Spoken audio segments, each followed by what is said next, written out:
हे घ्या, वाढते तू. हे काय आहे? थालीपीठ म्हणते त्याला. ई थालीपीठ. ही करण्यासारखं काय ते? अगं हेल्दी राहते आणि पोट पण भरते याने. घे, आणि सोबत आचार पण आहे. तुम्ही सकाळी सकाळी एवढं ऑइली खाता? अगं तव्यावरनं काढण्यासाठी तेल टाकावंच लागते. अशी कशी बाई तू? नाही नको, मला नको. It has so many calories. Carry सांग ना तिला.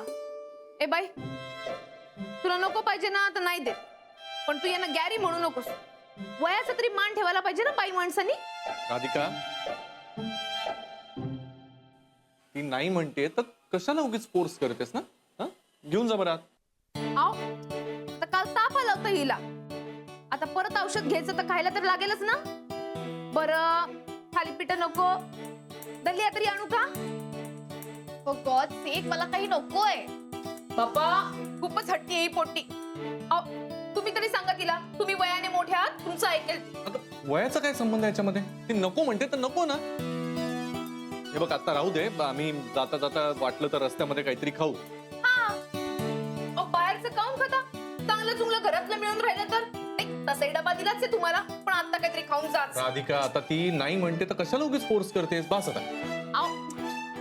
बरं किमान हातावरती दही तरी घेऊन जा. नाट नको लावू बाई.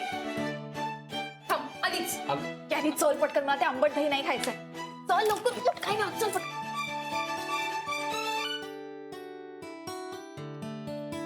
यांना तर फारच घाई लागून राहिली. या सर्किट पोरीचं काही खरं नाही. लग्नानंतर कसा संसार करील, कठीण आहे. ए गॅरी, तुझी बायको कसली मूर्ख आहे रे. आणि कुणी तिला आवड बनवू शकतं. काल नाही का मला ऑलमोस्ट वाटलं आपण पकडले जातो की काय, पण तू सॉलिड मॅनेज केलंस. हा, तेवढं तर जमायला पाहिजे ना. हाय गुरुनाथ. ह्या कोण? तुमच्या नातेवाईक आहे? नाही, माझी कलिग आहे ती. आम्ही एकाच ऑफिसमध्ये असतो. ओके. हाय, मी समिधा, यांची neighbour. Hi, I am Shanaya. Shanaya, किती गोड नाव आहे तुमचं. मला फार आवडलं तुमचं नाव. ए मला तुमचं वगैरे नको ना म्हणू. I mean I am not that old. बरं बरं ठीक आहे, तुझं नाव.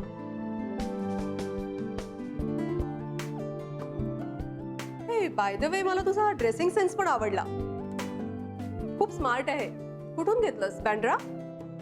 ए नो, आय शॉप ऑनलाईन. हा, मी पण करते ऑनलाईन शॉपिंग, पण अदनं-बदनं. Which site? I guess this is from इंडिला.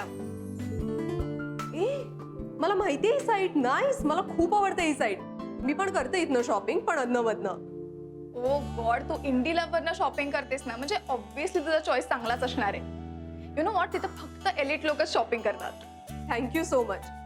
U know, तुझ्यासारख्या स्मार्ट एलिगंट मुली या सोसायटीमध्ये फारच कमी आहेत. स्पेशली अशी चॉईस असणाऱ्या तर अजिबातच नाही आहेत. आय होप मला तुझ्यासारखी नेबर मिळाली असती. पण शेवटी लक फॅक्टर येतोच ना. ओ आय गेट इट. म्हणजे तुमच्या नेबर्सचा क्लास डाऊन मार्केट आहे का? हा, म्हणजे निदान बायका तरी. एनिवे, हे शनाया, अजून एक साईट आहे. काय नाव आहे? थांब, मी तुला नाव सांगते. मी मोबाईल विसरले घरी. थांब, मी आलेच. चल चल, बाय. बाय, सी या. शी इज नाईस ना. तू कशाला बोलत बसलीस तिच्याशी? एक नंबरची आगाऊ आहे ती. मला माझ्या स्टँडर्डची वाटली ना, म्हणून बोलले मी तिच्याशी. अँड यू नो वॉट, तिचंही तुझ्या बायकोविषयी म्हणणं काही फारसं बरं नाहीये. हा, गॉड यार, तू तुझ्या त्या बायकोसोबत या सोसायटीमध्ये कसा राहतोस, गॉड नोज. चल लिफ्ट आली. हो, मी जरा खाली जाऊन येते. हा, तू कुठे चाललीस आता? अहो समिधाचा फोन राहिला, तिला खाली नेऊन देते. आणि माझा हा, तोच द्यायला येत होते. बरं झालं तू चालीस. तू मगाशी कोणाशी बोलत होतीस का? हा, शनाया. शनाया? कोण शनाया? गुरुनाथची ऑफिसमधली कलिग. इनफॅक्ट त्याची मैत्रीण. इतकी स्टनिंग आहे माहितीये ती. तिचे कपडे, मेकअप, इयरिंग सगळं स्टायलिश, हाय स्टँडर्ड, माझ्यासारखं. त्या राधिकासारखं डाऊन मार्केट नाही. तिची कंपॅरिझन कोणाशी करायची काय गरज आहे? पण गरज आहे नानाजी. अहो तुम्ही बघायला हवं होतं शनायाला, ती कशी वागते, बोलते, स्वतःला प्रेझेंट करते, स्वतःला कॅरी करते. राधिकाच्या एकदम ऑपोजिट. आता शनायासारख्या मुली जर का गुरुनाथच्या ऑफिसमध्ये असतील तर तो राधिकाचा राग करणारच ना. खरं तर बाह्य स्वरूप बघून कोणाची तुलना करणं जरा चुकीचं आहे.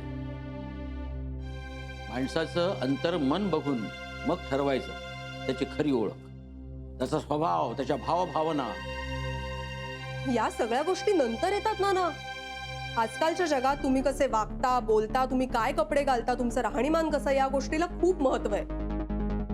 तुमच्यासारख्या जुन्या विचारांच्या माणसांना आजकालच्या नवीन पिढीचे विचार पटतीलच असं नाही. सो राहू दे. हा, पण एक मात्र आहे, तुमची सो कॉल्ड जुन्या विचारांची राधिका जर का असंच वागत राहिली ना तर तिचं काही खरं नाहीये.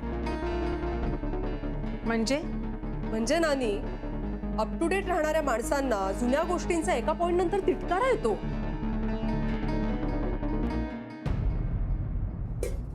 हॅलो, चित्राबाईनी बोलून राहिली का? हा राधिका बोल, कशी आहेस? मी मस्त. तू कशी? चाललंय आपलं. का ग असं बोलून राहिली? आता तर चांगलं चाललंय की तुमचं. दादानी परवाच सांगितलं त्याच्या नोकरीत त्याला प्रमोशन मिळालं ना, पगार पण वाढलाय ना. हो अगं, पण महागाई पण हल्ली बघतीयस ना किती वाढत चालली आहे. ते पण आहेच म्हणा. माझा भातचा कसा आहे? सुजय ना बरा आहे तो. तू बोल, तू कसा काय फोन केलास? नाही काही नाही. तू ते मिक्स डाळीचं पीठ मागवलं होतं ना, तर ते आलंय. बरं ठीक आहे. मला सांग, त्या डाळीच्या पिठाचे पैसे किती झाले तुझे? डाळीचे काही बोलून राहिली हा तू वहिनी? आता मी तुझ्याकडनं डाळीच्या पिठाचे पैसे घेईन का? काही नाही, फक्त इथे येऊन घेऊन जा इतकंच सांगून राहिले मी. तसं तर मी पण आले असते, पण त्या अथर्वच्या शाळेच्या टायमिंगमुळे नाही जमत ना, म्हणून. अगं हो हो, काही प्रॉब्लेम नाही. मीच दुपारी येऊन घेऊन जाईन. हा बर बर ठीक आहे. ठेवू का फोन? हो हो ठेव. बाय. राधिका, राधिका, रेवती, अगं काय ग एवढ्या लवकर? अथर्व कुठे? अगं आतमध्ये येतो, त्याची ड्रॉइंगची बुक कंप्लीट करतोय. हो का? जा तू तुझी ड्रॉइंग बुक कम्प्लीट कर जा.